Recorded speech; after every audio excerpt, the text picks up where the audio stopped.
नमस्कार, मी सुनील बेहुरे, डिस्ट्रिक्ट सोलापूर. कथा सादर करता आहे तात्या. तात्या म्हटलं की उंचापुरा पैलवानी कट असलेला आमचा तात्या. 3 बंडीचा शर्ट, एक पायजमा आणि पायामध्ये साध्या खडा म्हणजे चपला, असा आमचा तात्या. तात्याला एक छंद होता, निसर्गाच्या सानिध्यात राहायचं. त्यानं काही गुरं आणि जनावर पण पाळले. हा, पण एक सांगायचं म्हणजे त्याच्याजवळ काही कुत्री पण. त्याला हे सगळं आवडायचं. तो त्यांना आपले नातेवाईकच मानायचा. पण तात्याजवळ एक म्हैस होती. त्या म्हैशीचं नाव तात्यानं लक्ष्मी ठेवलं होतं. आता म्हैशीचं नाव लक्ष्मी, आपण तर गाईचं नाव लक्ष्मी वगैरे ठेवतो, पण तात्यानं म्हैशीचं नाव लक्ष्मी ठेवलं. म्हणून तात्याला गावातले लोक, गावातली छोटी मुलं वेडा तात्या म्हणून जन्मायचे. तात्याला अजिबात वाईट वाटत नव्हतं. तात्यानं लक्ष्मीला का पाळलं? तात्याला एक मुलगी होती. तात्या मुलीवर खूप प्रेम करायचा. त्या मुलीला ती म्हैस महादेवाच्या मंदिरामध्ये सापडली होती. त्यावेळी ती म्हैस एकदम छोट्या अवस्थेमध्ये होती.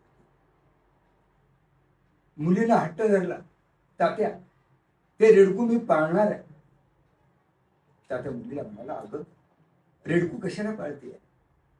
अगं लोक गाई हे पाळतात आणि तू रेडकू पाळतेस. बाबा, मला रेडकूच पाळायचा आहे. तिने हट्ट धरला आणि तात्यानं होकार म्हणून मोकळा. काही दिवस गेले. दुर्दैवानं लक्ष्मीला म्हणजे तात्याच्या मुलीला एक दुर्धर आजार झाला आणि त्या आजारामध्ये ती बिचारी मृत्यूला सामोरे गेली. तात्याला खूप होत. जाताना त्या मुलीने सांगितलं, तात्या माझ्या लक्ष्मीला सांभाळा बरं का.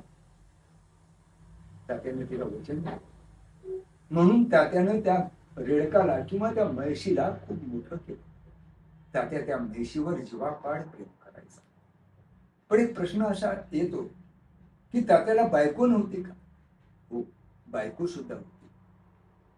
पण तात्याची बायको ही अटॅकनं मरण पावली. तात्याचं तसं जीवन खूपच दुःख होतं. पण तात्या दुःखात नव्हता, तर तो आनंदात राहायचा.